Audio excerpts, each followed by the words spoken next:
Okay, welcome to another edition of Jambuddies. Today we've got a couple of questions. Just before we do that, I will introduce my partner in crime, Lee. I am Matt, and we do music together. Okay, so question number one is: does Matt have any shirts with sleeves on? No, is the short answer to that. Okay. Second question: it's about the blues. A couple of people have talked about this, and there's quite a big debate online sometimes about what the value of the blues is. Some people are quite disparaging about it. You know, blues is just 12 bars, 5 notes. Not true.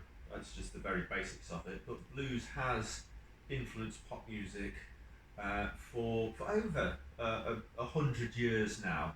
And it's changed and evolved in that time, and there's many different variations of it. So we're going to talk a little bit about that and sort of like history. Something I like to say about is when you mention the name Robert Johnson, and sort of younger people don't know what that means, and when you say Robert Johnson, trace it all back, influenced popular music, the music you listen to today. Why? No, he doesn't. But Robert Johnson was a recording artist. Some of you might have heard of him, some of you might not. And he influenced the people who influenced the people.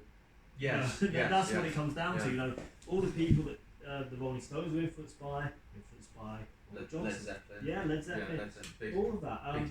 Bigly influenced by blues. Yeah, exactly. And it just comes back to certainly Robert Johnson and people like Robert Johnson who recorded these blues songs. 4 chords, 3 chords.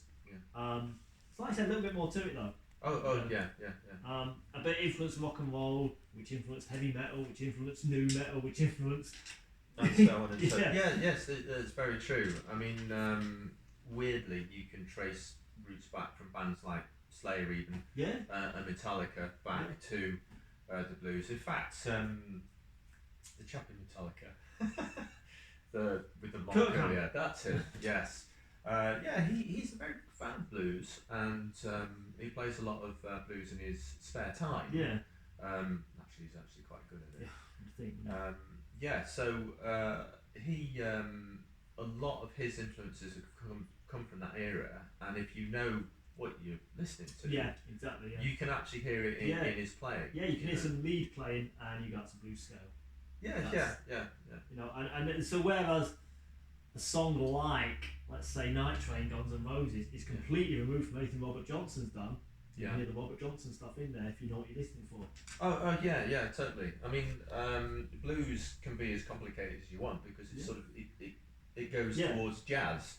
Jazz came out of blues. I think it left the blues behind a little bit, but definitely. But then you can hear some jazz which is quite proud of its blues influence. And quite often will profess itself as blues. You know, this is blues. Big band blues jazz. song. I mean, there is the basic side of it, which is just the basic 12 bar. The thing I think about 12 bar though is if you find it boring or you find it a bit repetitive, I'm thinking you need to expand your guitar vocabulary. Because you and me, for instance, when we do a bit of 12 bar, when we want to, we can literally go on for hours and do new and interesting stuff, on every round. And that's what it is, because the blues isn't really 5 notes. It's 5 notes and a bunch of incidentals. So you could play a chromatic scale over blues and it would fit. So it's a question of how good your imagination is, really. Oh, definitely, I mean, I got something from, I was watching Joe Bonamassa, and the standard 12 bar blues lick, which is, in A, it's,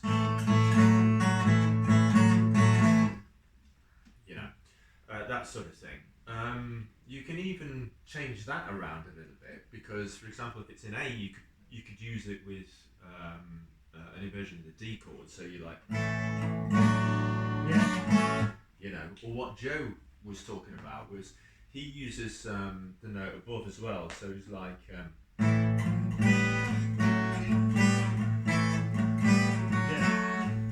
so he's adding, and that is in effect just really the it's just with one more note. Yeah, so you've just done something a little bit different over that, which, and that's the basis of it. So the basis is the... But when you do that, you can, because you've got, I mean, there's 2 or 3 little different riffs in there, you can chuck them in and mix them up and mix them around, and you haven't even got to the D yet. Yeah. You know? So you've changed things around a little bit, and it's then not necessarily recognisable as blues. Then you go, oh, that's not blues, that's something else. But it is. Yeah. It's blues. It's a blues scale. It's a blues pattern. Yeah. It's a blues way of thinking as well. You think like a blues man, you know. Yeah. I've got these chords, and I'll play them in this rhythm, but within that, there's a few things you can start, messing about with. You don't even need to stick to the basic sort of A there either. I mean, Stevie Ray Vaughan, for example, he's quite jazzy. You know, the sort of.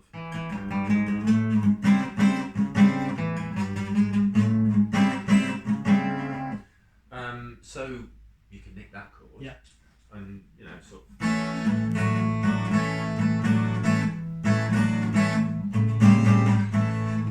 And throw that in somewhere, or you could throw it in when you go to the D sort of kind of thing. Yeah. So there's lots of little sort of incidentals you can chuck in here and there, and it makes the 12 bar more so interesting. from being just the use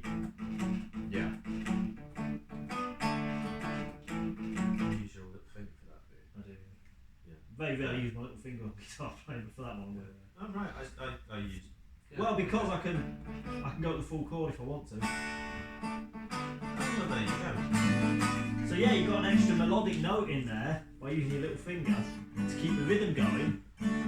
Mind you, I play D a bit weird. You I bar it. You do. I know there are occasions I do that because sometimes I want to go for the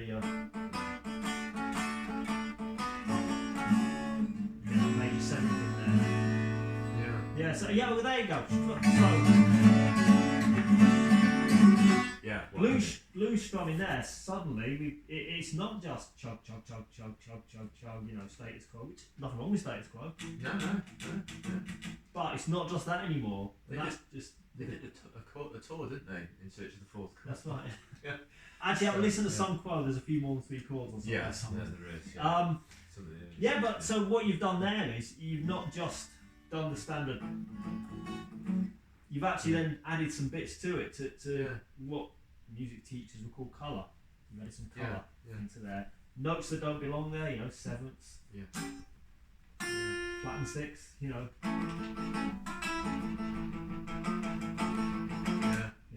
like that. I mean, that thing I was just doing then, which I can't remember what it is, but I mean, I'm sure you could turn that into sort of a 12 bar, couldn't you? If you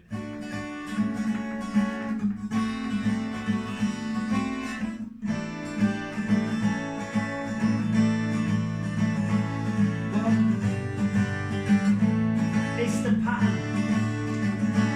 I mean, that's not 12 bars. But it's the pattern of the chords, isn't it? Because it's the predictable pattern of chords that meet a 12 bar. So it doesn't have to be a 12 bar blues song or a song that's traditionally thought was a 12 bar blues song. Could be a song you just strumming the chords along. I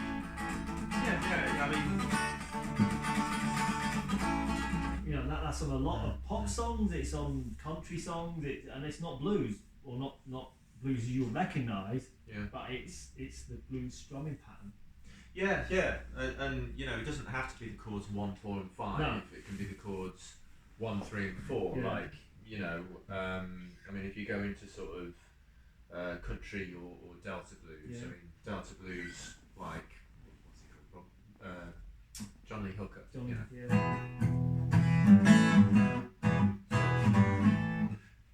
He's very much more about the rhythm and not so much the chords and what have you, but very sort of quite a loose and very thin stylistically. So you don't even have to be particularly fantastic guitarist to play a lot of that stuff, and it's still got. Or to even play interesting stuff that's just beyond the. Well, that's what did make him interesting actually, because if you do listen to some of that stuff, he starts chucking little bits and pieces in, and it's not that all the way through. No. But going back to what we said the other week about jamming in public, and if you're not very confident or something, I mean, you can just keep it to the basic. You know?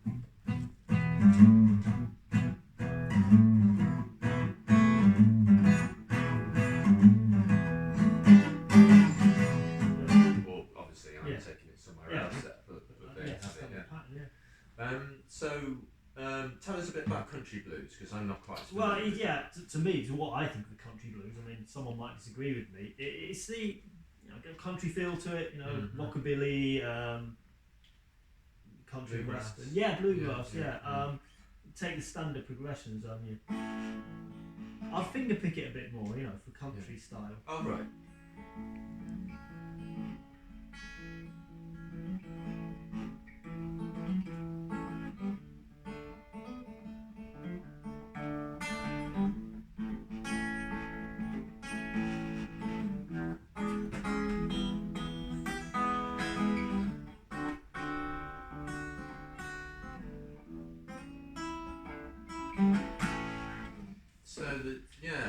So the country style again, it's a different rhythm. Yeah, same three chords. Yeah, and you chuck in majors and minors. Yeah, I've got flat and thirds, flat and sevenths. It's a standard thing you'll get in blues.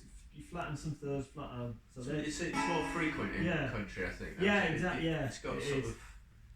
I mean, the thing that always strikes me about prop country music is that quite often it seems to be sad songs in a major key. Yeah. Yes. Isn't it? No. It's like sort of.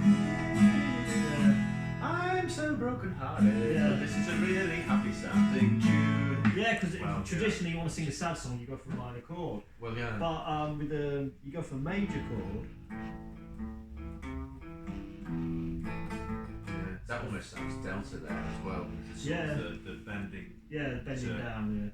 Yeah. It's almost like a ghost note between the third and the fourth, isn't it? That's right. Yeah. Which is kind of almost Arabic, isn't it? Oh yes, the semitones, quarter tones, things like that. So the country, more for me anyway, more finger picking style.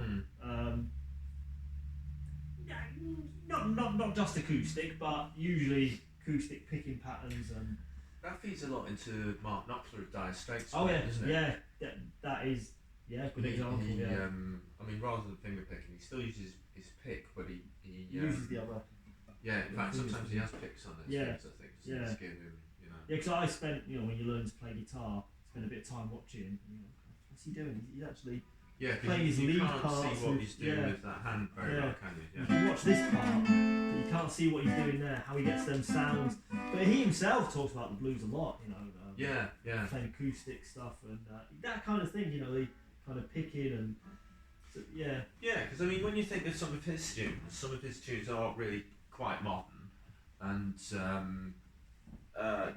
poppy and what have you, and he was big in the 80s, I guess. That's a lot further on than Blind Lemon, whatever his name is, from the late 1800s or something like that.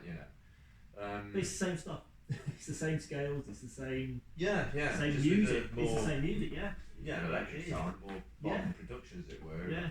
Modern lyrics. So But then moving on from your country and your delta. I mean, your country's a little bit more complicated than your delta. Your delta's very stripped back. But then people started chucking more in. You've got Chicago blues like B.B. King, big favourite of mine. And it's more than just the guitars. Then you've got your horn section. It's like an 11-piece band usually or something like that. Yeah. Couple of guest guitarists come on, share leads. Yeah, stuff like that. You've got your keys coming in there as well, mixing it in. I mean, the keyboard has always been kind of involved. The piano has been involved with blues for a long time as well. Anyway, I mean, they used to be a charity back in sort of the end of slavery days where they'd give old and unwanted instruments like knackered old pianos to black families, and that's what they do. So there's no telly, stuff like that. And but as soon as Chicago's interesting because it's when the workers migrated from the south in the early 1900s up to the 1920s into the cities in Chicago. So they brought this country. So this is where, and then Muddy Waters. I mean, he didn't invent it, but he pioneered the electric guitar on blues, and that's Chicago. That's the start of Chicago blues and Muddy Waters. And what you get with men like that, bluesmen like that, is they turn up. There's already a band in house.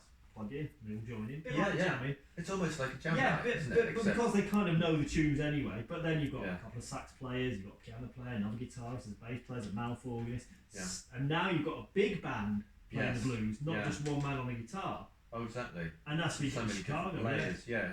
I mean, there's some variants in the Chicago sound because it's quite electric, some of it, and some of it is sort of standard blues, the kind of blues you'd hear. Yeah. But that's what differentiated them as well, though, is they would all play it in a slightly different manner, because a lot of the blues bands at the time, big bands like that, they would travel the country and they would all play each other's songs, or older songs which were, essentially folk music originally from 1850s, or slaves singing in the fields, that sort of thing. So they put their different spins on it. So Fats Domino, for example, obviously was more piano dominated. That's right. And the different styles. But what I like and what I find interesting is they didn't think of themselves as doing something different. They were just playing blues, and it just happened to come out like that. Yeah. You take, and that's comes into rock and roll. You take like Chuck Berry. Yeah. All the He's basically just speeded it up. It's blues, it's his 12-bar blues, and he would think of himself as a blues man, not a rock and roller. Yeah, he's labelled a rock and roller, but it's blues music, and it's scales.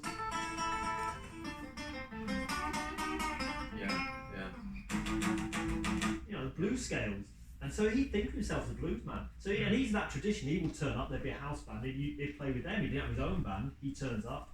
And off he charges goes, a lot of money, in cash in a suitcase, and if he likes the band, he gives $1,000 back.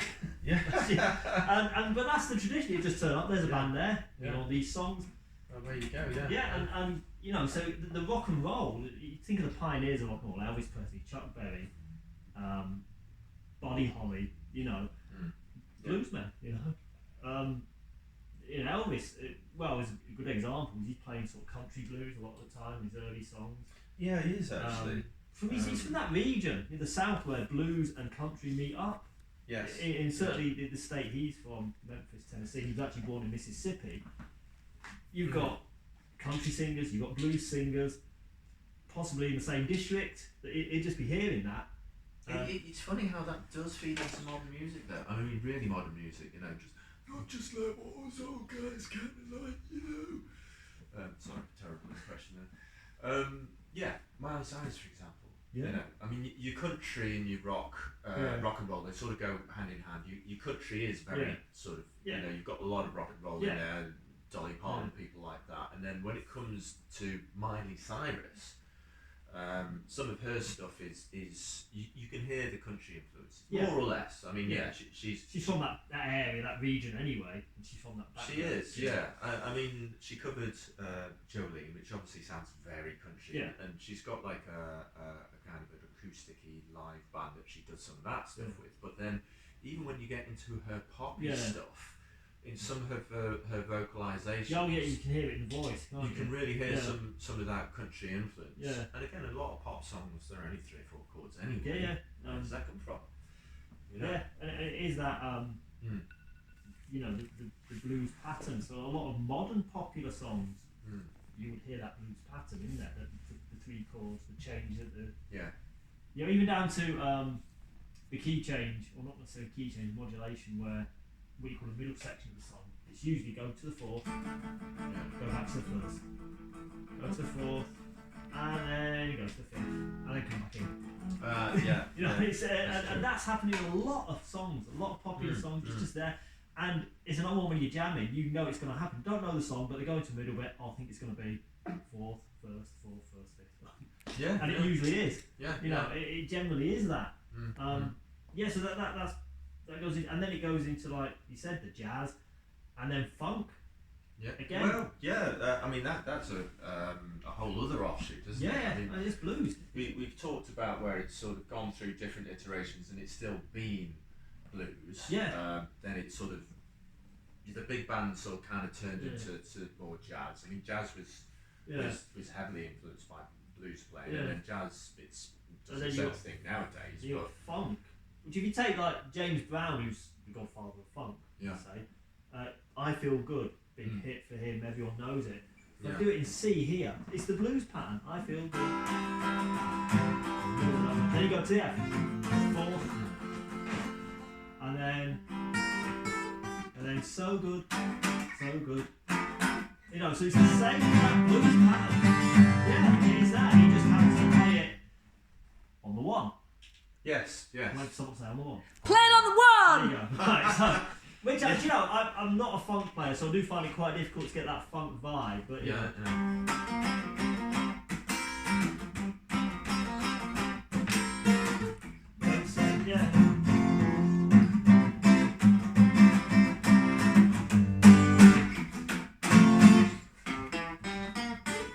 You know, and it's we didn't rehearse that one. It's not like we haven't done it before. No. Lots of times. But yeah, there is. That's the bit you could have done. I feel good. Know that I would. Yeah. I feel good. There you go. Blues. I knew that I would. Now. Yeah. You know, so it's blues. What about blues? Oh yeah. So that's your funk there. I mean, it's not the only example of funk you can dig up, but yeah. It's another, I mean, funk obviously goes a long way into modern pop music and stuff as well. You know, where they're looking for something with a little bit more of a slightly different rhythm and maybe not, you know, as standardised. Yeah. Gospel comes into it quite a lot as well, and that fits quite well. Yeah, with funk. church music, gospel, Yeah, I mean, if you think of what's she called, Beyonce, and I mean, she was it her sisters she played with originally. She Destiny's Child. Destiny's Child. Cousins, really, aren't they? Yeah. So you've got your blues, your gospel-y thing mixed in there as well. Well, if you take Ray Charles, again, very famous, you could say he's a blues man, or you could say he's a gospel singer, or you could say he's a jazz singer. You could say he's any one of them, and you couldn't disagree. Yeah, he is. and it all comes from the same root. Yeah, he's all of them. Yeah, exactly. I mean, moving it on to a completely different direction, as I mentioned earlier, you know, thrash metal and things like that is basically what rock and roll did. Rock and roll did just speeded up blues. That's right, And I mean, Lemmy's gone now, but he used to describe his music as rock and roll. Yeah. It was just faster. It's louder. Yeah, faster, louder, exactly. And they didn't even bother with the... It was just... Yeah, it's the same. No, it is the same. I think it comes down to your chord progressions in modern music, generally using that 1, 4 and 5. Those who don't understand. First to the scale. Fourth. Yeah. Not sure what that is. Yeah. A standard, again, if you're learning your guitar, there's a good, learn them 3 chords and you've got something you can start to work with. Yeah. All the rock and roll classics, got that progression. Hound Dog, ain't nothing but a hound. Grand all the time.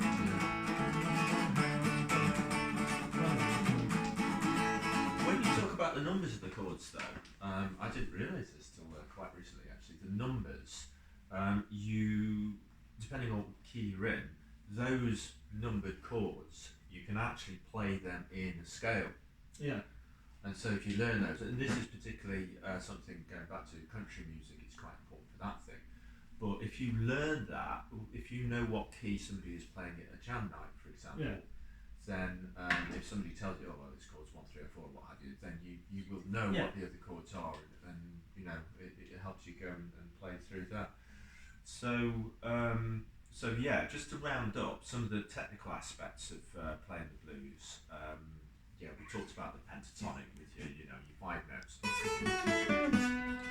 But then if you take it a little bit further, people put incidentals in, so you can get or even, which is almost getting towards your chromatic scale. Yeah. But there you've got an extra sort of 2 or 3 notes, and your normal standard scales when you talk about classical music, that's all 8 notes if you've got your 2 octaves. And they also fit in there as well, because the major scale, if you move it back sort of 3 semitones, then it's very bluesy. So your major scale in G is, but if you carry it on to E, so from E,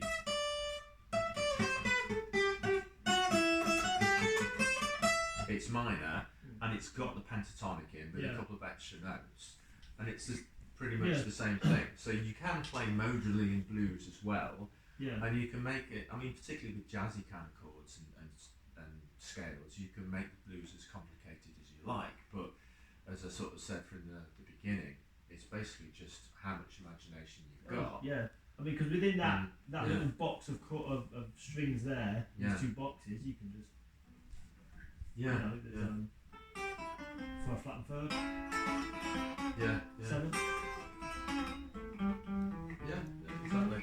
And it's not just those. I mean, you can sit sixes and ninths. And just within them 3 boxes there, you can just start messing about with it, and that's what they would do. Even just like bending a note,